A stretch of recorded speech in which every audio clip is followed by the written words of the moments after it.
I never thought it would end like this. My truck's windows smashed, blood all over the interior, the frigid wind and snow blowing in on me as those two empty eyes stared in at me like a predator sizing up a helpless animal for the kill. It didn't start out like that, of course. When I started out for my morning run, it wasn't snowing. There was snow on the ground. There had been a quick storm with some squalls that left half a foot of the white stuff on the roads just a few days earlier. The state took care of it pretty quickly, and travel was barely interrupted. Everyone went about their merry way, even me. The fact that I hated winter even more than driving a truck never entered my mind. Ugh, that was a lie. As I drove down the road, I found myself looking at the small piles of snow along the roadside and cursing them for not being big enough to cancel my run. I had to drive my truck through some pretty empty places, the kind that made you long for anything to break up the monotony of 2 lanes of asphalt surrounded by endless trees. I had to drive that route quite often, and it never got any easier to stay awake. I would even imagine seeing odd things looking out of the trees as I flew by. I knew it was my mind playing tricks on me, trying to scare me into staying alert and not crashing the truck. If it had been a deer or bear or something like that, I would have just laughed it off. But this thing looked like it was out of some nightmare. That's how I knew it wasn't real. There was no way it could exist, so I put it out of my mind and kept on driving. Fortunately, with it being a 2-day run, I was able to pick where I wanted to stay after I got my load. Hotels were nice, but if needed I had the sleeper in my cab, which I called home away from home. It wasn't bad as cramped spaces go. There was lots of shelf space above the bunk. I had a TV mounted on the wall hooked up to a GameCube. There was a DVD player with an assortment of movies that I rotated out on a weekly basis. And there were some paperback books. Lord of the Rings, This Present Darkness, along with all the indie author books I had on my phone. I didn't have to worry about being bored. There was always my laptop that held the novels I'd started writing and never finished. The only thing I really needed was food and a bathroom. I had snacks stashed around, sometimes in places even I didn't find for months. But it couldn't compare to a nice hot meal. I had my favorite stops on the road, and they all had 2 things in common: good food and a quiet place to park and sleep. I didn't like having my truck squashed up against other trucks, wondering if I would be able to get my door open if they parked like an idiot. I liked parking near the outskirts of a parking lot. It was more private, and I didn't feel as hemmed in. Of course, there was a trade-off. More privacy meant walking further to get to the truck stop. Sometimes a lot further. But I used that to my advantage. Nothing like a nice long walk to get the blood flowing to all those muscles I didn't use when driving. Unfortunately, the place was a local mom-and-pop operation, which meant they didn't have the money to stay open 24 hours a day. Usually, I would pull my truck into my spot in the evening, go get supper at the lunch counter, then grab supplies for the night. I'd always go inside one last time to use the restroom just before they closed at midnight. That evening, I followed the same pattern. Pulled in, walked to the store, got some supper, and went back in around 11:30 for restroom and supplies before going back to my truck and falling asleep. Normally, I try to keep a good watch on upcoming weather. For whatever reason, I hadn't that day. I woke up around 8 a.m. and looked out to a sea of white. It had snowed, and it had snowed hard. It looked like someone wanted to make up for the snow quota this winter and did it all in 8 hours. I dressed in my cold weather gear and went out to see how bad it was and if my truck would be going anywhere today. When I jumped out of the cab, my legs disappeared.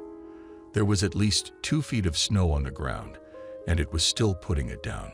I trudged around the truck to make sure everything was ok, then got back in the cab, brushing off as much snow as I could first. I climbed into the bunk and turned on the news to the announcement that a major blizzard had hit the area. Wow, I thought. That's some great investigative reporting right there. They were calling for another foot before the snow stopped. Great, time to call the boss and get my ear chewed off. Why can't you get here? He growled. "There's this stuff called snow," I said. "It lands on the ground and piles up until it begins to impede travel." "All right, genius, when do you think you can get here?" "Well, seeing that I haven't even seen a snowplow go by, and I'm sitting in a parking lot that probably won't get plowed out until much later than the highways, on top of the fact that my tires are nearly bald, even though I've been telling you for months they needed change, I'll say I have no earthly clue when you'll see your precious cargo." He was silent for a long moment. "Do you like your job?" he said through barely restrained fury. "Not particularly," I said. Then added, "When the weather's like this, you might want to update your resume." With that, the line went dead. "Thank you for your support," I said to the dial tone. I settled back in, turned off the TV, and went back to sleep. When I first started out in trucking, a fellow driver gave me a tip that I never forgot. Anytime you have the chance to get some rest, take it. That little tidbit helped me tremendously over the years. A little extra sleep means a lot less coffee. When I woke a few hours later and peeked outside, it was still snowing. I looked out my driver's side window, and even my tracks were gone. I was feeling the call of nature and decided to brave the elements to take the trek to the truck stop for some relief. I felt a little silly for putting on all my cold weather gear, including gloves and goggles. That feeling didn't last long. It was snowing so hard I couldn't even see the truck stop. I drew an invisible line with the side of my truck, aimed in that direction, and started walking. I never read Call of the Wild. I never saw Alive. Maybe if I had, I wouldn't have been so eager to throw myself out into this blizzard just to go pee. Trudging through the snow and the driving wind was growing old quickly. I felt like I should have reached the truck stop by now. I paused and looked around. Two realizations hit me at the same time. First, I couldn't see the truck stop. Second, I could no longer see the truck. As a lovely addition, my tracks were quickly disappearing. I tried to focus on my path toward the truck stop and began trudging again. 15 minutes later, I believe by sheer luck, I saw the store appear off to the right. My track hadn't been dead on, but I was close enough to find the place. My winter gear was starting to fail me, especially with the wind finding all the little places it could inject frigid air. As I approached, I breathed a sigh of relief at getting in out of the cold, not to mention a massive cup of steaming hot coffee. I reached for the door, but it refused to open. Maybe it was frozen shut. I pulled harder, but nothing happened. I looked in through the glass and saw no lights on. It struck me how the walkway wasn't shoveled either. Oh no, I thought. The storm has them stuck at home. My hopes for a nice warm toilet and a steaming hot cup of coffee plummeted. I took one last forlorn look at the dark store and turned back toward my truck. My disappointment grew as I realized my tracks were gone.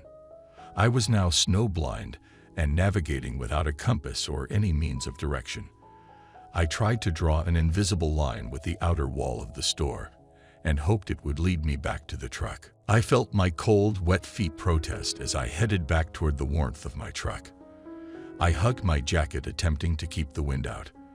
The snow was up past my knees now and seemed like trudging through mud.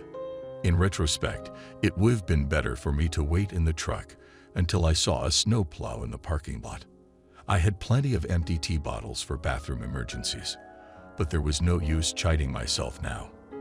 I had to get back to the truck to keep this mistake from becoming a fatal one. If I got lost and couldn't find the truck, no one would come looking for me. They might not find my frozen body until spring thaw. That was a cheery thought.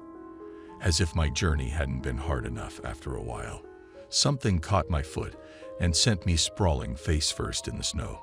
I struggled to right myself and quickly wiped the snow from my face, silently thanking God that I had worn the goggles. I tried to get my bearings again, but curiosity nagged at me. What had I tripped on in the middle of a parking lot? I dug down and discovered the offending object. It was a parking space barrier. I chuckled for a moment until I realized to my horror that I should never have come near any of these in the middle of the lot. In fact, A straight trail from the store to the truck the barrier I had tripped on would be a couple of dozen yards to the right. I scraped the rest of it off and saw it was running nearly parallel to my path. I had veered off course badly. The bright side was, I now had a point of reference and hopefully could correct my course. I looked around and found myself adrift in a sea of white. The store had disappeared, and the truck was nowhere to be found. I took a deep breath and used the barrier to aim toward where the truck should be. I remembered one key fact in the process. These barriers lined the edge of the parking lot, and just past them was a drop-off. In retrospect, it was lucky I had tripped on it instead of stepping over it and rolling down a hill that I might never make it back up again. I turned to aim myself where I thought my truck was when out of the corner of my eye, I thought I saw a shadow of a figure walk by. I couldn't be sure because of the blowing snow made visibility nearly impossible more than a few yards away. It could have just been my imagination. I'd been out in the cold for much longer than I planned, and it was time to get back to the truck. I was suddenly reminded why I got out of the truck to begin with. I had to pee so badly. I did a quick look and saw nothing but snow, so I whipped it out and let it go. I think whipped it out was a bit of an oversimplification. I fought to unzip my frozen zipper as my bladder screamed a full red alert that it was about to release the floodgates whether I was ready or not. I finally got it out and started the yellow stream when the wind shifted direction, sending it spraying all over my pants. I quickly turned so that the stream was downwind. When I finished, I looked down at the front of my now wet pants and swore internally. Yet another reason to find the truck quickly. Wet pants turned to frozen pants turned to dangerous pants. I looked down at the barrier now covered in flecks of yellow snow and started on my new course. The snow had not let up one bit, and my energy started to wane even though I had just been standing around for the last 10 minutes. Trudging through nearly waist-high snow was making me more tired than I had been in a long time. The wind rushing in my ears tore away my hearing. There wasn't anything out here to listen to, and yet I thought I heard something. I looked around but only saw white. Was this my mind starting to play tricks on me like it did when I was driving and thought I saw the creature that doesn't exist peeking out at me from the trees? I turned back to my imagined destination wondering if delusions were the first step in freezing to death. As if to answer, the wind hit me with a solid gust, knocking me down. If I didn't know better, I'd swear I felt a giant hand in the middle of my back before I fell. I looked up and saw nothing but snow, swirling around making mini tornadoes. I chuckled at the irony of them being called snow devils.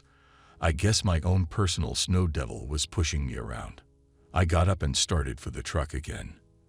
Every step felt like my feet were encased in concrete. I plodded on, trying to pull from whatever reserve energy I had to keep going. I couldn't die in the middle of a parking lot just yards away from my nice, warm truck. That would be the ultimate irony.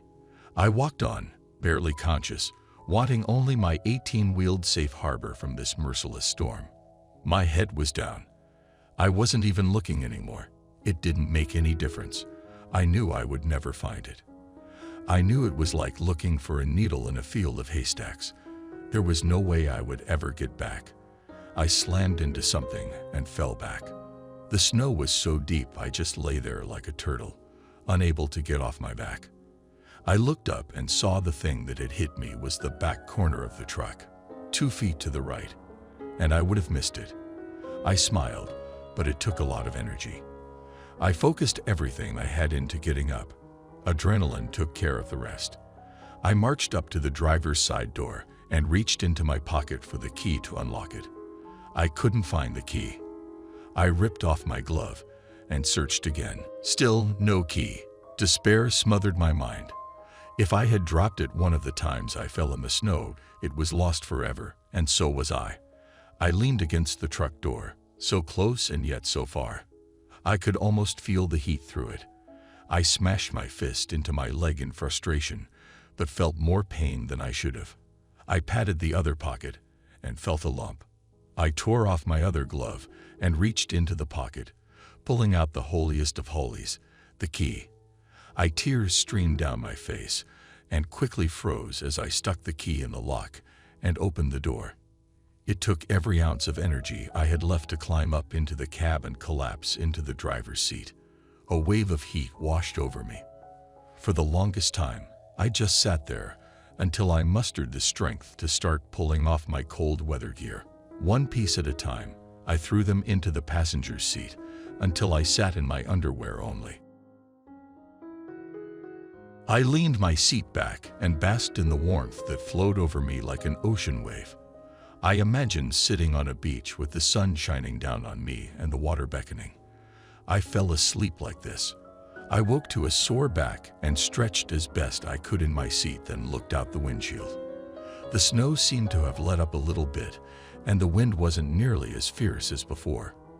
There was still no sign of a plow, and there was no way I was getting anywhere without one. Off in the distance, I could almost see the outline of the store. I wasn't going there again until the parking lot was plowed. But looking around, I couldn't imagine how long that might be. There was at least 3 feet of snow already on the ground, and it was still putting some down.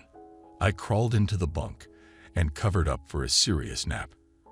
Hours later, I was starting to feel refreshed. I rolled over and turned on the TV, trying to see how bad things were.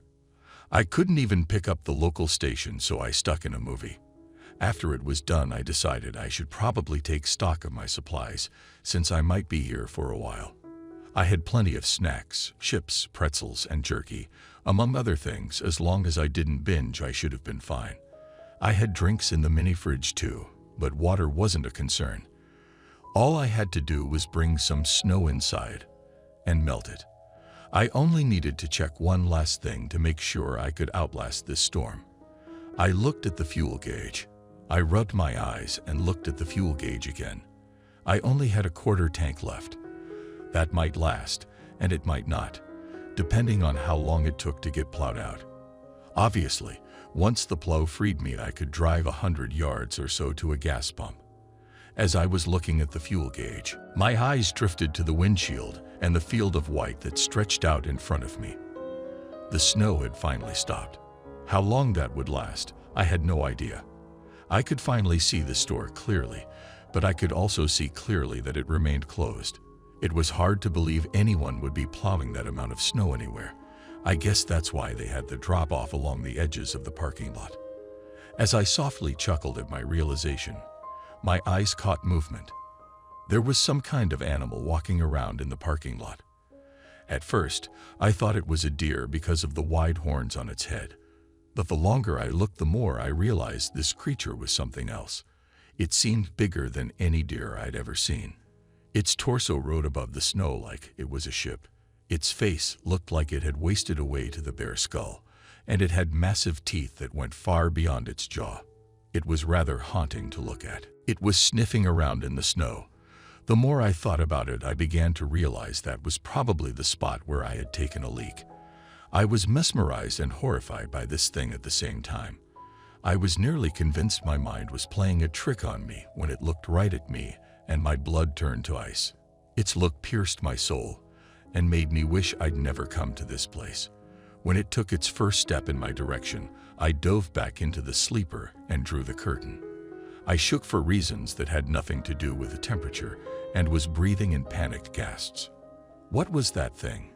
Did I really see what I thought I saw? How could a creature like that exist?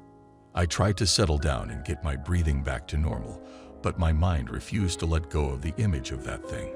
It's just my imagination, I told myself. It's just a deer roaming around out there. I told myself that same thing over and over until my mind finally believed it. However, I didn't look through the curtain to confirm it. I didn't call it denial. I called it not pushing my luck. I pulled out a pack of cheese crackers and turned on the first Die Hard movie to try and forget about the deer outside. I was 15 minutes into the movie when I felt the first nudge. I didn't know what else to call it. It felt like something just nudged my truck. It was almost like when a strong wind gust pushed the cab. But I didn't hear any wind outside. The two sides of my mind engaged in a shouting match over whether I should check it out or ignore it. Fear threw its 2 cents in and ignore it won out. until the second nudge. Actually, it was like the fifth or sixth nudge until curiosity took over and made me go take a look. I peeked through the curtain and didn't see anything but snow through the windshield. I climbed out and looked through the passenger's window but saw nothing. I chided myself for my skittishness when I looked through the driver's side window and saw a set of horns. I rubbed my eyes and looked again, but they were gone. There were tracks in the snow that looked like deer tracks, only bigger. Or was that my imagination carrying me away again? I looked in the rear-view mirror and saw the creature poking at my tires with its horns. I was fairly sure it couldn't puncture one with just horns, but I didn't want to chance it. I reached down, grabbed my club, and opened the door to scare it away. But again, it was gone. I was beginning to question my sanity. Was this thing real? Was it my mind playing tricks on me? Or was the creature toying with me, trying to draw me out of the truck? I closed the door and went back to my movie. But I couldn't get that creature out of my head. I was on pins and needles waiting, listening, anticipating the next nudge. Before the movie was over, I fell into a fitful sleep. I was in a tall building and there were bad guys everywhere. I had a machine gun but had been better served hiding and picking them off one by one. I was sneaking up on one who was standing guard on an isolated floor when I turned the corner, and there stood the deer creature. It was massive, standing on its hind legs, and its horns scraped the ceiling. It looked at me with those empty eye sockets from its bare skull face. It made a sound that was half grunt, half growl, then started towards me. I backed away around the corner, trying to get back to my hiding space. But as I turned to run, suddenly the creature was in front of me. I pulled up my machine gun and started firing short bursts. I hit it in the chest, but it kept coming. As I backed away, I shot it several times in the head. I watched as chunks of bone flew, but it kept coming as if it didn't care. I shot at its legs, hoping to throw it off balance, but it had no effect. As if it had had enough, it charged, pinning me to a wall with its horns. I looked down as the blood began to seep from my belly around its horns. It pulled back and charged me again and again, sending shockwaves of pain through my body and crushing my spine. It pulled back and allowed me to fall to the floor. Blood pooled around me as I tried to crawl away from the creature. I could only use my arms. I couldn't feel anything below my waist, which was a partial blessing because it cut my pain in half. After I had crawled a few feet, I suppose it had enough of toying with me. It stomped its foot down on my neck so hard I heard a snap, and my arms went dead. I could feel it tear into my back, ripping away pieces of meat. I could hear the sickening chewing and slurping as I was eaten alive. I woke with a start, sweat pouring from my forehead, and looked around the sleeper cab looking for the creature that was tearing me to pieces. After a few seconds, I came to the realization it had been a nightmare. I turned off my DVD player and stuck my head out through the curtain to check on my fuel situation. The needle was well below the quarter mark, almost down to an eighth. I looked out through the windshield, and the snow had not magically melted. In fact, the wind had picked up and now it was starting to drift. Where there was once an even field of snow, now there were peaks and valleys forming, like dunes in the desert. The store was still dark, and there was no traffic moving on the road. The sun was riding low in the sky, and I had yet to see another living soul. I wondered if my fuel would last until a plow could rescue me. Soon, I would have to give some serious thought to conserving. It wasn't ideal. The thought of bundling up in blankets in the dark with no heater and no TV to watch wasn't exciting me, but it was better than waiting until my fuel ran out and I froze to death. As I killed the engine, I chided myself for not coming up with this plan sooner. I would have conserved fuel when the sun was out and the temperatures were higher. Now I was going to pay for my lack of foresight. I dug out every blanket I had stored in my closets and laid them over the bed, then tucked in for a long nap. When I woke, I was drowning in utter darkness. I panicked for a moment before I remembered where I was. I looked at my watch, and it was 4 in the morning. I pulled the covers off me and was immediately assaulted by cold air. I grabbed a flashlight and found my way into the cab. I turned the key on and waited with bated breath that billowed out in clouds that filled the cab until the engine turned over. As it roared to life, I felt even colder. I looked to my left and froze. My driver's side window lay in pieces on the seat and floor. I slowly turned to look at the passenger's side window when fear grabbed me. There was a face looking in at me, but it wasn't a human face. It was the ungodly face of the deer creature that had gored me to death in my dream. A river ran down my leg, forming a yellow puddle on the floor as I stared into the dark, hollow eyes of this thing sent straight from hell. It reared its head back and then smashed into my passenger's window, splintering it. It reared back again and this time shattered the window, reaching in for me with its fierce long teeth. I jumped back and landed in the driver's seat full of glass. I knew I was dead. There was nothing I could do. I sat there as it entered the cab, coming for me. Its head was halfway inside when it suddenly stopped. It moved around a little bit, then roared in frustration. Its horns were too wide to fit in the window. It tried over and over to get in, but there was no way it could fit with the horns. As suddenly as it had appeared, it vanished. I looked around to see where it had gone, but the darkness of night covered it like a shroud. As I was looking, it silently reached in behind me and would have had me if it hadn't breathed out, warning me of its approach. I dove into the center console as its deadly jaw snapped shut right where my spine had been. It continued its assault on this window, gaining ferocity as it frustrated itself, I not being able to get a hold of me. I stood in between the two windows, hoping I was safe from either direction. It was then I decided to go back into my bunk and close the curtain. I covered up and reached underneath the bunk to a secret compartment and pulled out my .40 caliber automatic handgun. I took the magazine out and made sure it was loaded with all 10 rounds, then put it back in, pulled back the slide, and flicked on the safety. It made me feel a little better, but not much. I didn't know how true my dream was, or if bullets would do anything to this monster. I no longer had any illusions that this was a deer. It was something much more dangerous and terrifying, and it was after me. I covered up with my blankets again, holding my gun close. The heater wasn't doing much good with 2 windows broken out. I would try to do something about them in the morning when it was light. There was no way I was doing anything in the dark with that thing lurking out there. I lay there for an hour watching every second of the clock tick by, eyes wide open, ears listening for any sound. But there was none, just the wind howling in between the 2 broken windows making my curtains flutter. Eventually, I recognized the futility of having a truck running and the warm air just escaping before it could even get to me.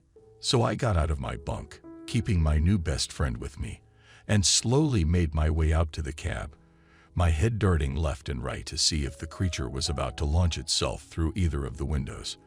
I turned the key off, and before I could pull it out of the ignition, a set of horns smacked against the frame of the window, and the deadly teeth came in and snapped just inches short of my face. I whipped around and pulled the trigger, but nothing happened. It snapped at me again, and I panicked until I realized the safety was on. I flicked it off and aimed, but the monster was gone. I didn't dare make a move toward the window for fear it would launch itself back in at me. I stood still as a statue and stared at the window it had come through, then slowly turned to the other side. I kept looking back and forth between the two, trying to keep my peripheral vision on both at the same time. I was shaking, not only from the cold but also from the sheer terror of not knowing where or when this thing was going to show itself. I decided my cold weather gear would be my best option, so I climbed back into the bunk and put on as many layers of clothes as I could find. When I popped my head back out, I was met with the most terrifying sight imaginable. The monster had climbed onto the hood of my truck and was now bashing its head against the windshield, trying to make its way inside. I knew the windshield was wide enough that it would be able to get its antlers inside, and I would be done. I pulled the gun up, aimed at its head, and fired. The explosion was massive. I instantly lost my hearing except for the ringing in my ears. I staggered back, but the monster kept coming. Not only had my bullet done nothing to the monster, it weakened the windshield, making it easier to get inside. The monster shook its head in surprise when the bullet ricocheted off the bone, and then continued its assault on the windshield. It hammered on the glass until it shattered into a million pieces. I was already aiming at its face and fired 2 shots before the glass even hit the floor. They both ricocheted off its skull, causing it to rear up just enough for me to fire 2 shots into its chest. It didn't collapse screaming in agony like I wanted, but I could tell it didn't like it either. It jumped down off the hood and disappeared. I stared out into the inky blackness, trying in vain to pick up any glimpse of it. I whipped around from one side window to the other and back again, waiting for it to show its horrid face. After what seemed like forever, I saw horns rising through the passenger side window. I fired a shot into its face, and it disappeared. I threw myself back into the passenger seat when suddenly I saw its head rising in the driver's side window. I fired a shot, making it disappear again. I jumped up and threw myself to the other seat, knowing it would be on the passenger side soon. Sure enough, 10 seconds later, it appeared and I fired another shot. It was toying with me. It disappeared and I threw myself over into the passenger seat, waiting, aiming at the empty driver's window. But instead, I felt teeth clamp down on my neck. It had fooled me. I shoved my gun up under its skull and fired a shot. If I hadn't been deaf from the first shot, this one right next to my ear would have done it. And yet somehow I heard it squeal in pain as it released me. I knew I had been inches from death. I reached up and touched the wound on my neck and came away with a hand full of blood. I went back into my bunk, tore away a piece of sheet, and pressed it to my wound. Then I tore some more of the sheet and tied it around my neck to hold the bandage in place. I went back out to the cab only to see it crouching on the hood waiting for me. I never thought it would end like this. My truck's windows smashed, blood all over the interior, the frigid wind and snow blowing in as those 2 empty eyes stared in at me like a predator sizing up a helpless animal for the kill. It crawled in through the remains of the windshield. I knew I was dead. In desperation, I shoved the gun into one of its eye holes and squeezed the trigger. The sound it made was something I'd never heard before and never wanted to hear again. The scream was both a low guttural sound and a high-pitched shriek. It sounded like someone had unleashed a demon from the pits of hell.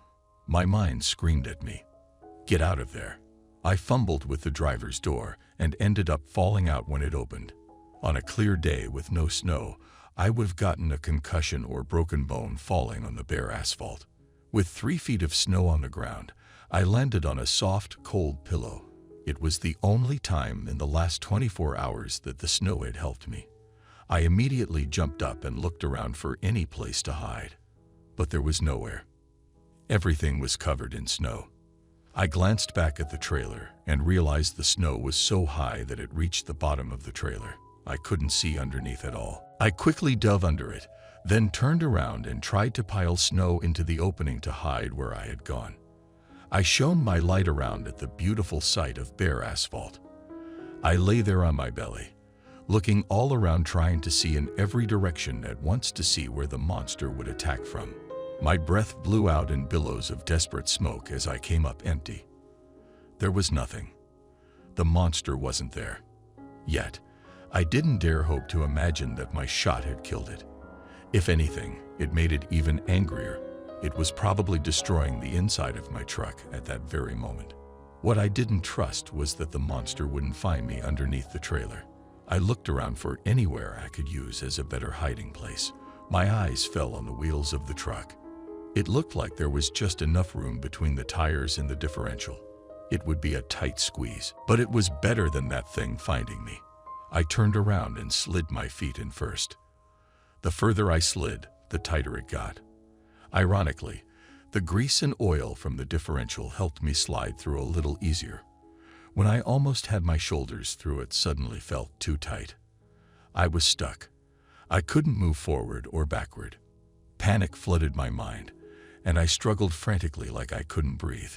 After the longest minute of my life, I finally managed to maneuver my shoulders through and into my hiding spot. The hood of my coat did double duty of keeping me warm and completing my hiding place.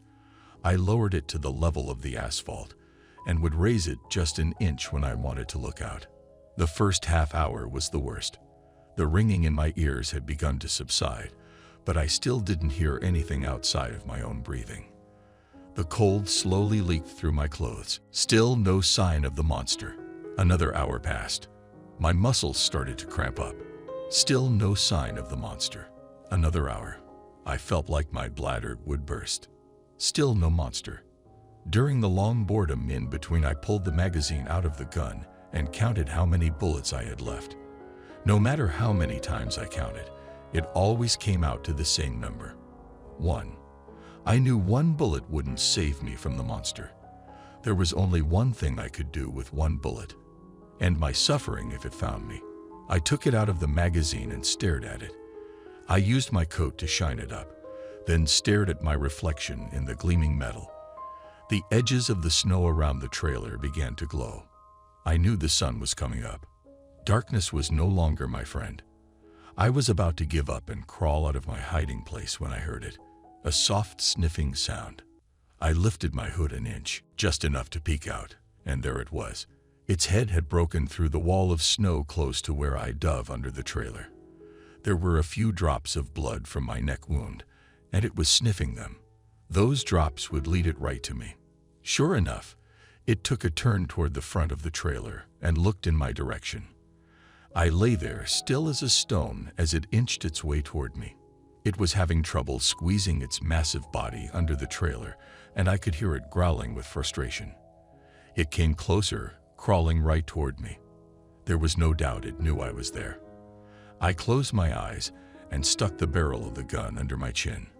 I felt its hot breath and smelled the stench of death as I squeezed the trigger. Suddenly, it shrieked, and I could feel the truck bucking above me. I opened my eyes to the most amazing sight. Its horns had gotten caught in the chains hanging down underneath the trailer, and it was tangled. It screamed and bucked and fought to be free from its metal captors. It yanked backward so hard I felt the truck move sideways an inch. The differential was pressing on me now, and I had to shimmy over to avoid being crushed. I watched as the chains broke away one by one, and then it was free. I took the opportunity to crawl out from under the truck. It was useless as a hiding place now. It had already tracked me here. I was almost out when I heard another sound and saw a shadow pass by the other side of the truck. It was coming back, but it was trying from the other side.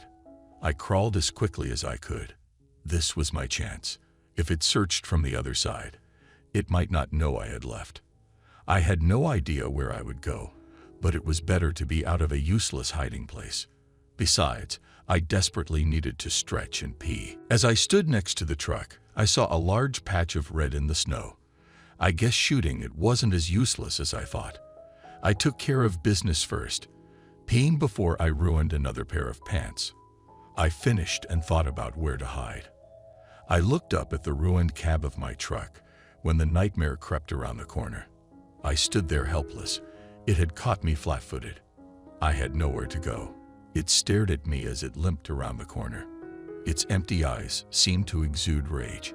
I pulled up the gun and aimed when it disappeared in a moving mountain of snow. The snowplow had finally arrived. I watched as the plow pushed its mound of snow past my truck and over the edge of the parking lot. The driver backed up and stopped beside me. "You've been here all night," the driver said. "Since before the storm. What happened to your truck?" he said, looking up at my shattered windows. I followed his eyes and thought for a moment. Someone tried to rob me. I lied, knowing the truth was unbelievable. "I see you took care of it," he said, looking at the gun in my hand. I looked down at the gun and stuck it in my waistband. "It's been a hell of a night," I said. "Well, don't worry. The roads are getting cleared, and I'll get you plowed out of here." "Thanks," I said. He nodded and backed up to continue plowing. I looked at where he had just plowed beside my truck and saw a long smear of red. I followed it to the edge of the parking lot and looked over the side with my hand on my gun. The drop-off was a good 10 feet or more, and the snow had already started to pile up. I followed the path of red down the hill with my eyes and saw antlers poking out of the snow. I stared at them, looking for any movement. For 10 minutes I watched, and they didn't move. I was interrupted when the plow pushed another pile of snow over the side, covering the antlers. I watched for another 5 minutes just to be sure. The plow guy pulled up beside me.